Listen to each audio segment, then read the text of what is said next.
إن الحمد لله نحمده ونستعينه ونستغفره ونستهديه،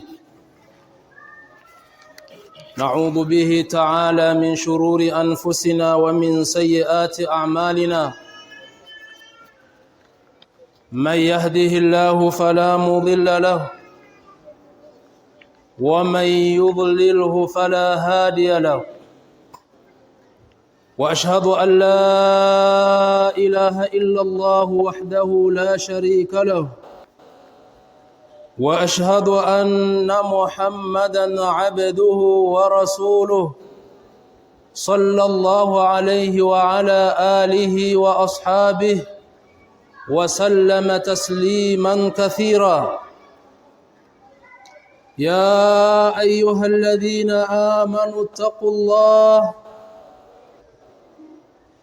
وقولوا قولا سديدا يصلح لكم أعمالكم ويغفر لكم ذنوبكم، ومن يطع الله ورسوله فقد فاز فوزا عظيما.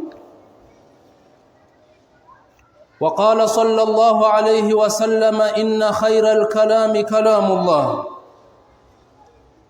وأحسن الهدي هدي محمد صلى الله عليه وسلم، وشر الأمور محدثاتها، فكل محدثة بدعة، وكل بدعة ضلالة، وكل ضلالة في النار.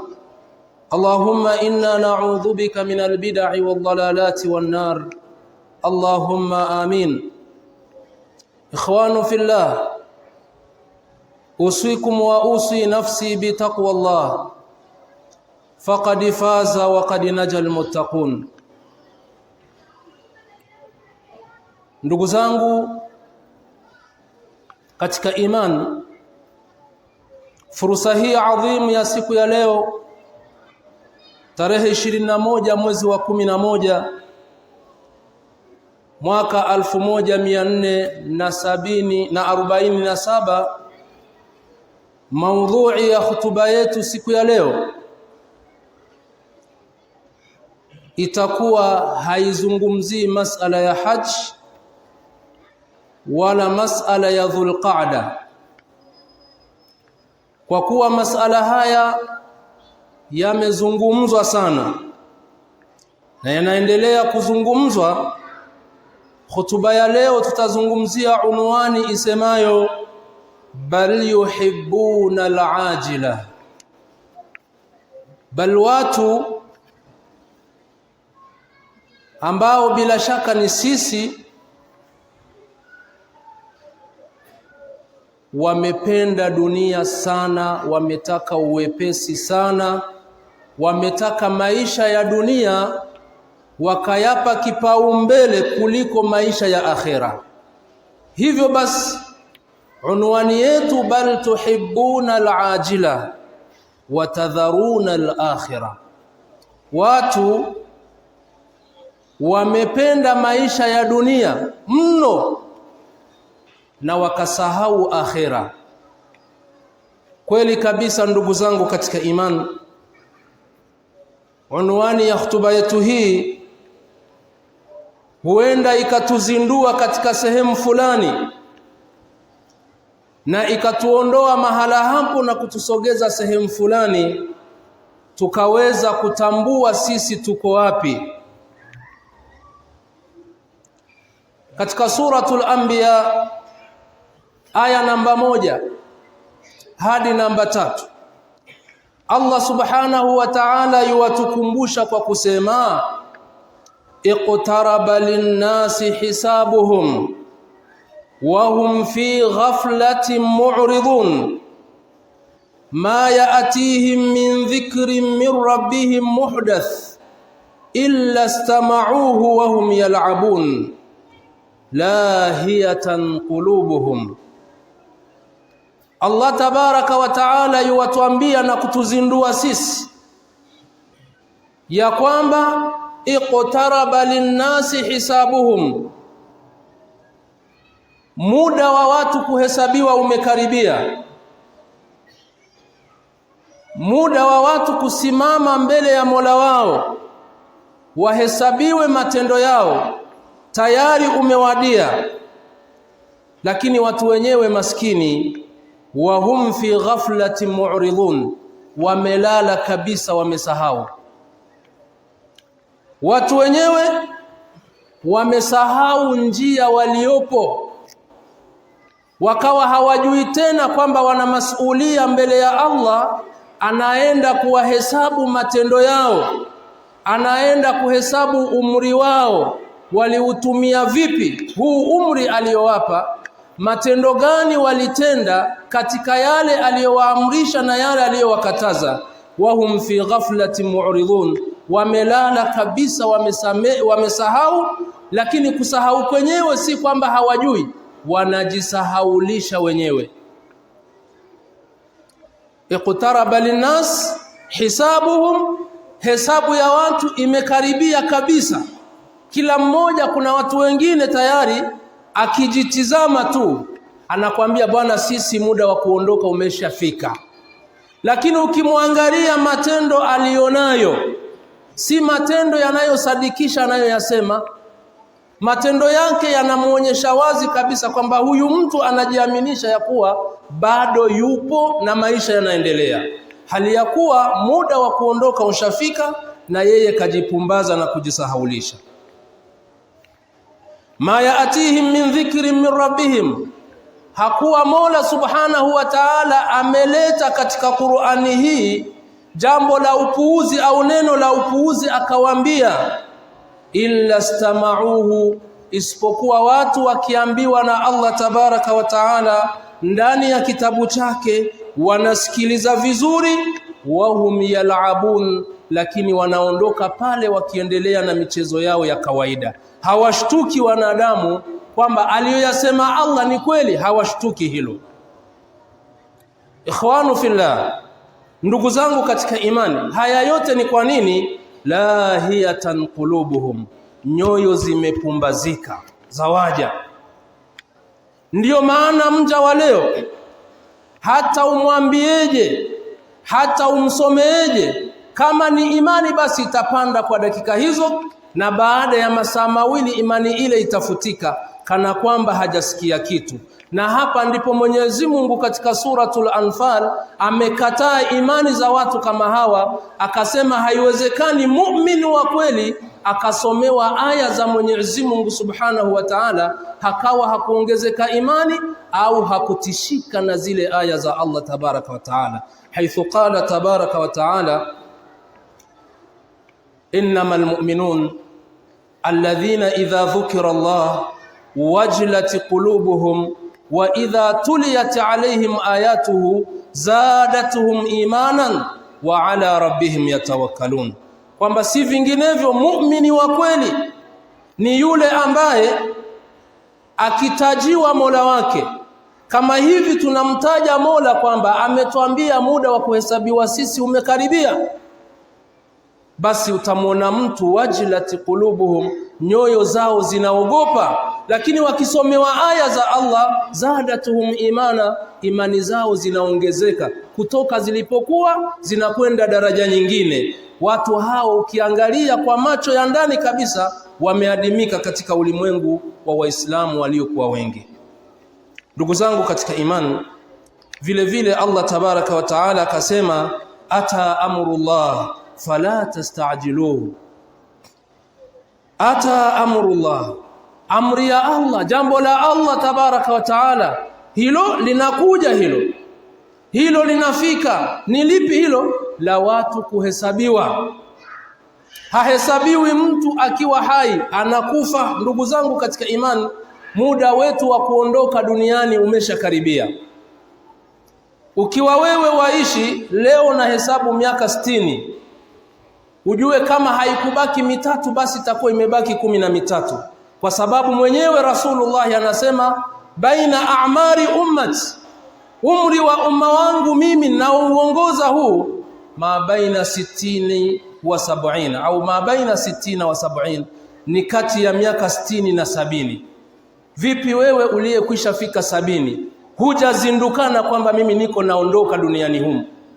Vipi wewe aliyefikia 60 hujashtuka kwamba umeondoka, unakaribia kusimama mbele ya Mola wako akufanyie auditing kwenye matendo yako? Akhi muslim, ndugu yangu katika imani, lazima tuzindukane na hilo. Inna saa atiyatun la raiba fiha. Ndugu katika imani, kama umejipumbaza mwenyewe, kila siku unazika huelimiki, unawaona watu wanazeeka huelimiki, unaona rika yako wanatoweka huelimiki, basi hebu elewa kiyama au muda hauna shaka utafika. Wa innal mauta at, na mauti yatakufikia popote utakapokuwa. Wa inna nas, lakini pamoja na hayo watu maskini qad ishtaghalatahum alajila, dunia imewashughulisha si kawaida. Wa ghafalu anil akhirah, na wakajighafilisha na akhira, kana kwamba mtu hatokufa. Mtu amejiwekea msimamo huo. Nini?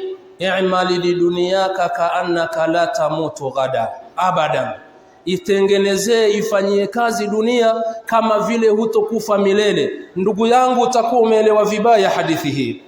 Qala Allah subhanahu wa ta'ala, Allah yuwasema inna haulai yuhibbuna al-ajila wa yadharuna wara'ahum yawman thaqila. Hakika hao wanadamu, hakika hao watu wanaosomewa aya za Allah wakajighafilisha, sababu kubwa ni kuipenda dunia na wakasahau masuhulia yaliyo nyuma yao, siku ambayo itakuwa nzito. Yauma yattakhidhul wildana shiba, siku ambapo wana vijana wataota mvi. Watu wamesahau siku kama hiyo. Ndio taona mchakato wa dunia ni mkubwa mno kuliko mchakato wa akhera. Ndugu zangu katika imani, ndugu katika imani, Allah subhanahu wa ta'ala anaposema kiyama kimekaribia, lakini pia akakupa dalili mbalimbali, zingine zikiwa katika mwili wako, zingine zikiwatokea wenzako na wewe ukiona. Kwa nini hushtuki ndugu yangu katika imani? Kwa nini hushtuki ndugu yangu katika imani?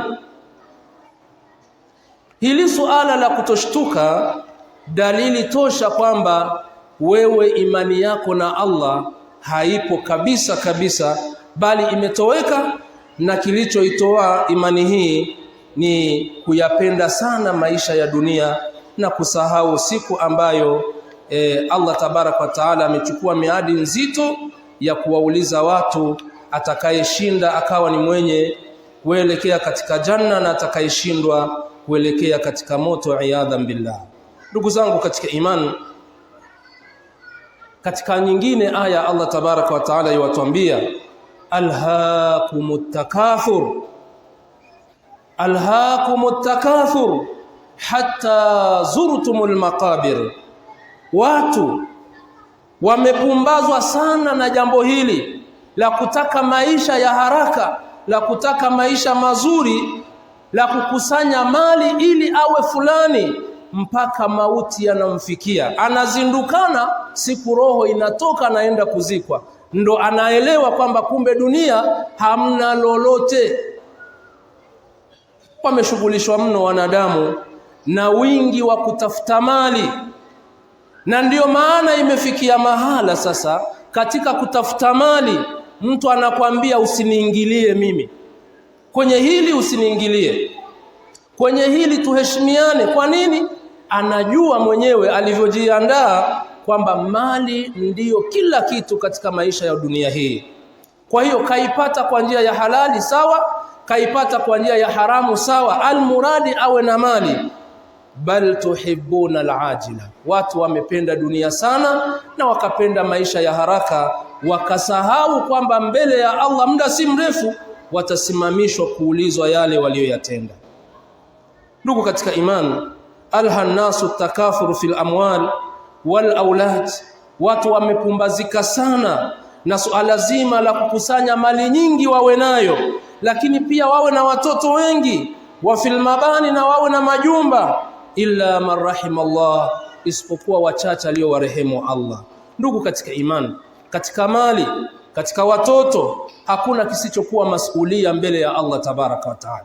Uwe na mali, ujue mbele ya Allah utasimama kueleza hiyo mali chanzo chake mpaka wewe unaondoka duniani na unaiacha. Kadhalika watoto vile vile. Mtume Muhammad sallallahu alayhi wasallam ametufungia maisha yote kwa maneno mafupi sana, maisha yaliokuwa mazuri. Anasemaje Mtume sallallahu alayhi wasallam? Anasema katika hadithi iliyokuwa sahihi aloipokea Imamu At-Tirmidhi na Ubaidullah ibn Mihsan kwamba man asbaha minkum aminan fi sirbihi mu'afan fi jasadihi indahu qutu yawmihi wa laylatihi fakaannama hizat lahu dunya wa khadha fiha, kwamba yeyote katika nyinyi Waislamu, bali wanadamu nyote kwa ujumla, atakayeamka asubuhi akiwa na amani kwenye familia yake, familia iko vizuri, hakuna nayeumwa, hakuna naye mdai gharama ambazo haziko nje ya uwezo wake, lakini mtu huyu muafan fi jasadihi, kiwiliwili chake kina afya, anajisikia yuko vizuri, anapumua vizuri, ananyosha mkono unanyosheka, anakunja mguu unakunjika, yuko vizuri katika afya yake. Wa indahu qutu yaumihi, alafu wakati huo ana chakula chake cha mchana wake na usiku wake, fakaannama hizati lahu dunya, sawa sawa mtu huyu amepewa dunia yote na vilivyomo. Ayuha almuslimun, leo ni Waislamu wangapi wanaoimiliki dunia kwa kiwango hiki, lakini pamoja na hayo hawaridhiki kama tayari dunia wameimiliki? Ana chakula nyumbani kwake cha siku nzima, bali cha wiki, acha wiki, cha mwaka, acha cha mwaka, maisha yake haulizwi chakula yeye. Lakini si hilo, mwili wake una sensi vizuri, uko salama kabisa, lakini wakati huo huyu mtu katika watu wanaolia dhiki, yeye ni namba moja. Katika watu wanaotaja ugumu wa maisha, yeye ni namba moja, ana bendera mkononi ya maisha ni magumu, kiasi kwamba mtu kama huyu hawezi kutenga muda pamoja na neema zote hizi walau kujifunza dini yake ya kumpeleka mbele ya Allah akiwa yuko salama hata saa moja. Hana nini? Dunia imebana, maisha magumu, Allah amesahaulika, dini ya Allah haitendewi kazi. Kisa ni nini? Kisa maisha yamekuwa magumu. Nikizubaa fulani atanipita, nikizubaa fulani ndo ataheshimiwa, mimi nitadharaulika. Allah anasema ukiamka asubuhi kupitia maneno ya Mtume sallallahu alayhi wasallam, una amani nyumbani kwako, amani tu, lakini pia una afya kwenye mwili wako, una chakula cha siku yako mchana na jioni.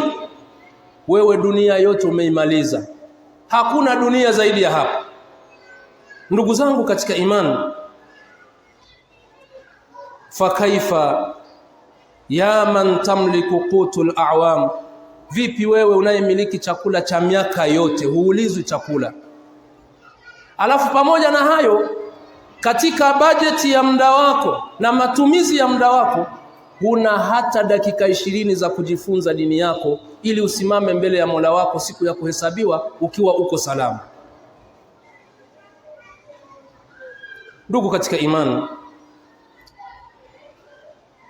mata Muhammadun sallallahu alayhi wasallam, alikufa mtume wetu Muhammad sallallahu alayhi wasallam, walam yashba min khubz ash-sha'ir, hakuwahi kupatapo kushiba yeye mkate, kushiba yeye mkate wa ngano yoyote, kwamba amekula mtume ameshiba. Si kwamba vyakula havipo, nini, si kwamba vyakula vipo, la, vyakula havipo kwake.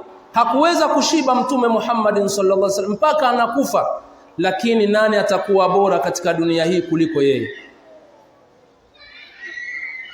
Imekuja hadithi katika sahihi mbili ya Bukhari na Muslim kutoka kwa mama Aisha radhiyallahu anha, akituelezea maisha ya Mtume ambaye ni kiumbe bora, lakini pia huyo ndiye tunatakiwa tumuigize. Anasema mata, amekufa Mtume sallallahu alayhi wasallam, wa dir'uhu maruhuna, na joho lake likiwa rehani. Ameliweka rehani Mtume, joho lake la kuvaa liko rehani, anakufa Mtume. Nini aliweka joho lake rehani? Ili anunue gari? La. Kwa nini aliweka joho lake rehani? Ili ajenge nyumba mzuri? La.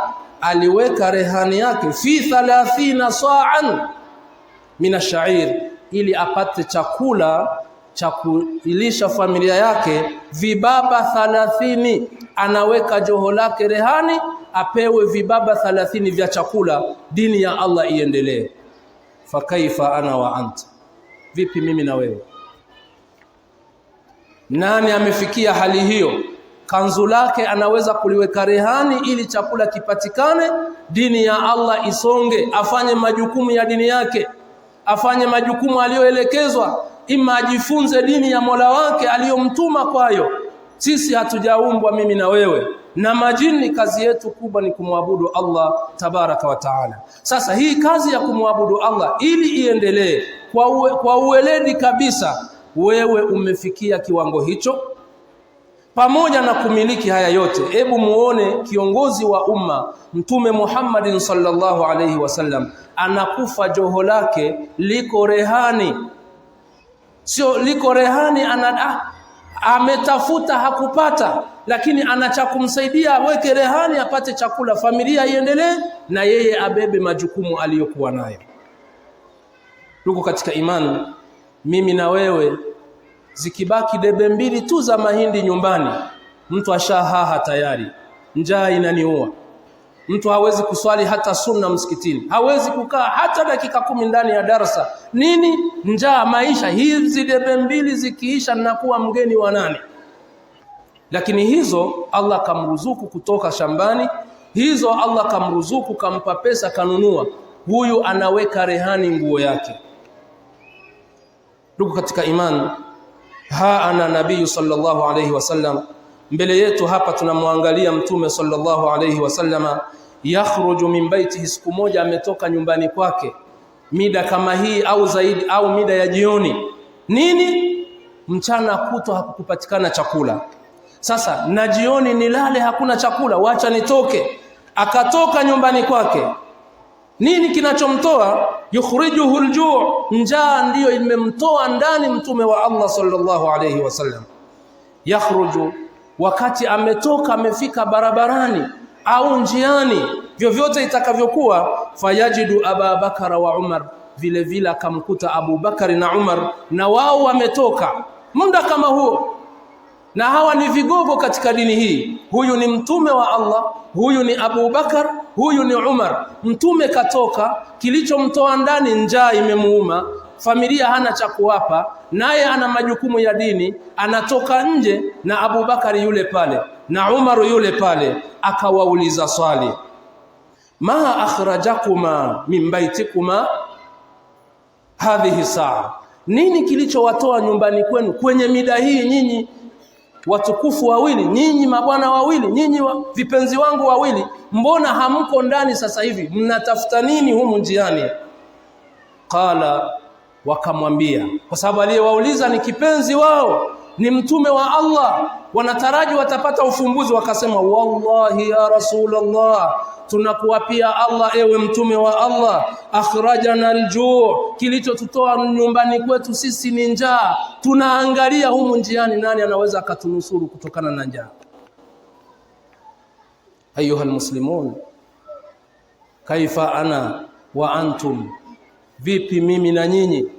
Nani ameyaonja machungu haya kwenye dini hii? Na hawa bado na machungu hayo, ndiyo dira yetu katika dini. bwana aliyetoka sayyidul bashar anawakutana masahaba zake, kilichomtoa na wao ndicho kilichowatoa. Akhrajana aljua, kilichotutoa ndani humu ni njaa. Qala, na mwenyewe Rasulullah akawaambia, wa ana wallahi, na mimi nawaapia kwa Allah, akhrajani alladhi akhrajatukuma, kimenitoa ndani kilichowatoa nyinyi, na mimi ndicho kilichonitoa njaa. Ndugu zangu,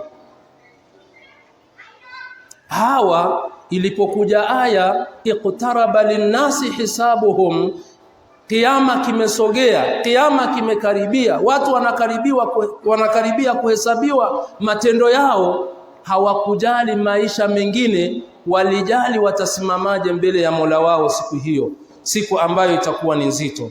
Ndugu katika imani, mimi na wewe lazima tuchukue mazingatio kutokana na haya, kwamba tuna nafasi kubwa kwa dunia hii tuliyoimiliki, kwa udogo wake lakini pia kwa ukubwa wake, kwamba inatutosha sasa. Kilichobakia na kwa umri wetu huu ni kujifunza dini ya Allah tabaraka wa taala, kuhakikisha dini ya Allah inasimama na unaijua.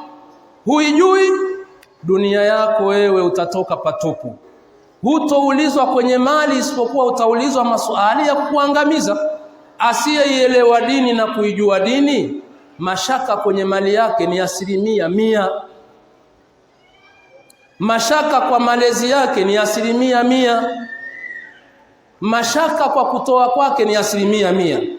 Wewe unafikiri mtu angeijua dini vizuri akadhamini kombe la mpira? Unafikiri mtu angeifahamu dini yake vizuri ingelikuwepo darasa msikitini naye yuko kwenye ukumbi wa mpira? Haya yanaonyesha wazi kwamba watu wamejighafilisha, hawajui ni dakika yoyote, ni saa yoyote watasimama mbele ya Allah kuhesabiwa. Aqulu qawli hadha wa astaghfirullah alazim li wa lakum wastaghfihi anni wa ankum wa an jami'il muslimina wal muslimat min kulli dhanbi fastaghfiruhu innahu huwal ghafurur rahim wa huwal barru alkarim. Alhamdulillahi rabbil alamin وبه نستعين على أمور الدنيا والدين، والصلاة والسلام على من لا نبي بعده وعلى آله وأصحابه ومن صار على نهجه واقتفى بهديه إلى يوم القيامة. أما بعد. Ndugu zangu katika imani, tukimalizia hutuba yetu, bal tuhibbuna al-ajila, bali watu wametaka maisha ya haraka, ndiyo kuharibikiwa kukawa 1% kubwa mno, kiasi kwamba wa kushukuru neema alionayo hayupo. Kinachozuia mtu asishukuru neema nini? Ule utashi wa haraka, apate haraka, naye awe bwana fulani amekusanya ndivyo sivyo, mpaka unavyomuona amesimama hivi. Ndiyo tatizo. Hajulikani wa kumsaidia mwingine, kila mmoja analia. Lakini analia, ukimtizama hali alionayo, kuna masahaba wakimuona watashangaa. Bal Mtume sallallahu alayhi wasallam akikukuta ulivyo atashangaa. Alafu unaweza kusema hali ngumu, unaweza kukusanya halali na haramu sehemu moja ili uonekane fulani. Ndugu yangu, tukomeke na jambo hili. Tukomeke na jambo hili. La yarfa'u qadami 'abdi yawm al-qiyama, siku ya kiyama hakuna mtu atanyanyua guu lake eti anakwenda peponi hatta yusalu an 4, mpaka aulizwe mambo 4. Lazima kabisa, na hilo ulijenge kwenye akili yako, kwamba unyanyui mguu wako kukanyaga hatua 1, 2 eti unaenda peponi kwa swala zako, eti unaenda peponi kwa hija yako, eti unaenda peponi kwa nini yako.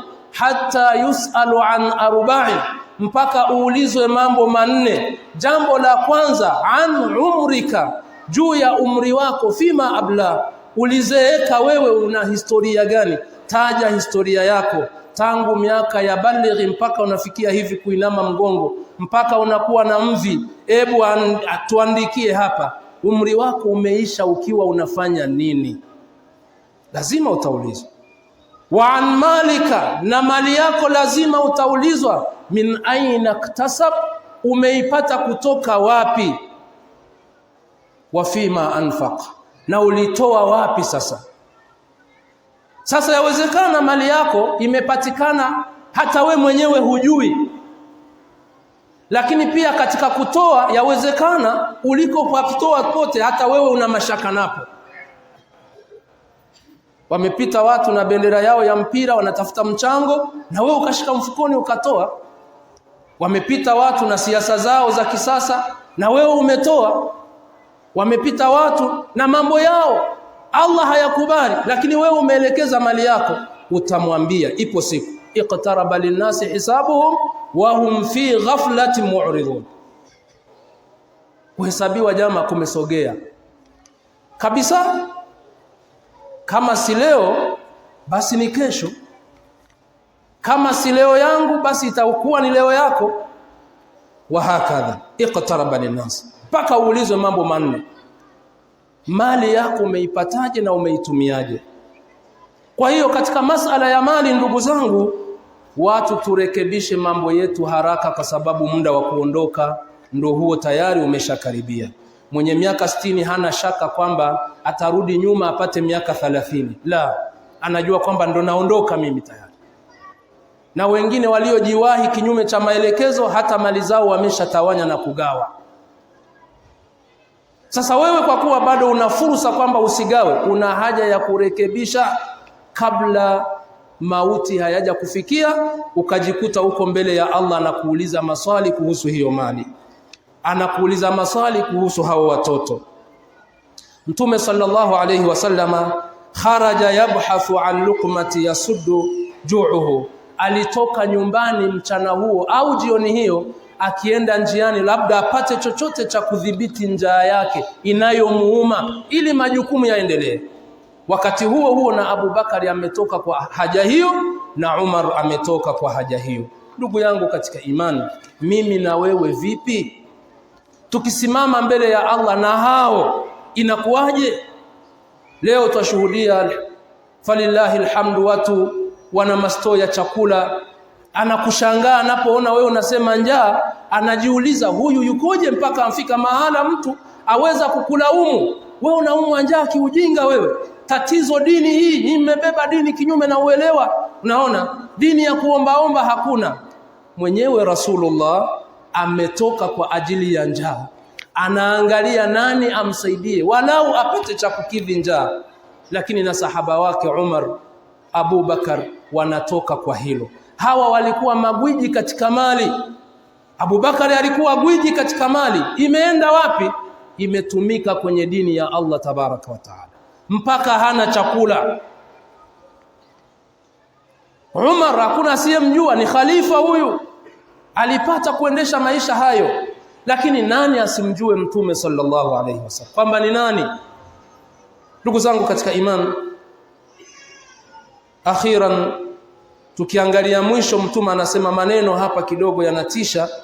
Anasema inna taqallula min ad-dunya sabaqa fil akhirah, hakika wale ambao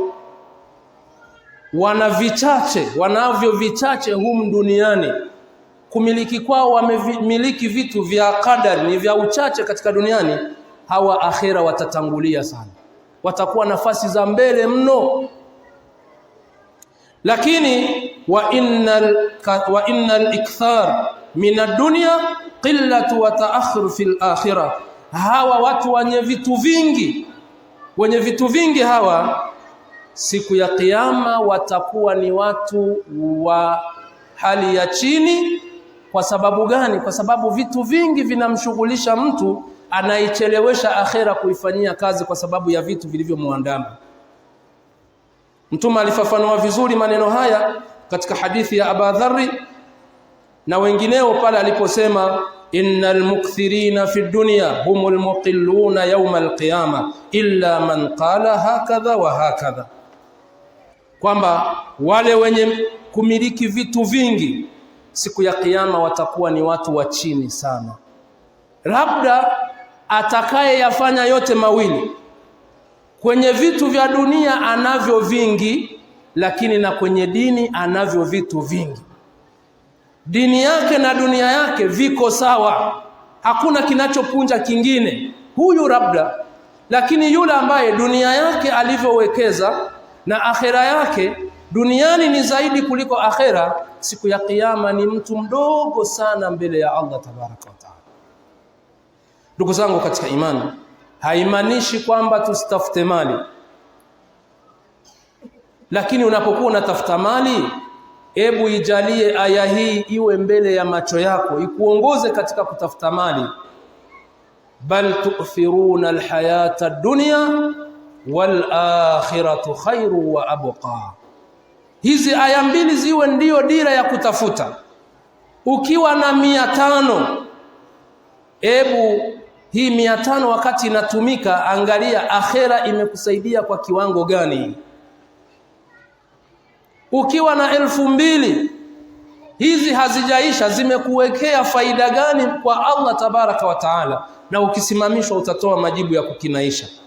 Ndugu katika imani, mtu mwenye kumiliki sana sababu nyingi, na kweli wamilikiji wanatakiwa wawe na subira sana, washikamane sana na dini, kwa sababu kila mtu huwa anawategemea kuwaelekea wale watu wenye madudu yao. Anajua madudu yetu haya tukipita kwa fulani hatutoki patupu. Wanakuja na kidedea chao, hawatoki patupu kweli. Cha kupata wanakipata pale, utaulizwa juu ya hicho. Na wakati mwingine mtu anaweza akapata madhambi kwa kuyafadhili maasi, kwa sababu uwezekano upo, lakini pia anaweza mtu akafanya madhambi kwa sababu nisipowasaidia hawa watanielewa mimi siko pamoja nao. Kwa aibu za watu tu akawasaidia, japo linalofanywa linakwenda kumkasirisha Allah subhanahu wa ta'ala.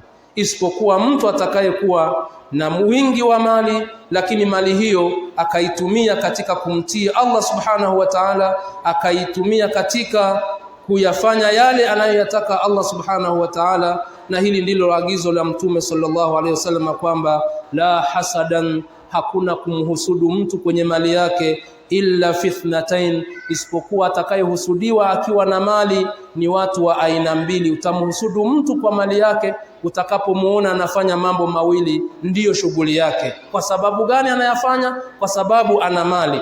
Jambo gani hilo? Ni rajulun atahu Allahul mal, awe ni mtu ambaye Allah kampa mali, fasallatahu ala halakatihi fil haqqi, akaimaliza mali yake, akawa naielekeza katika njia za sawa, anawasaidia watu, anawalisha maskini, mayatima, wajane, durusi mbalimbali, anasaidia mambo ya kweli.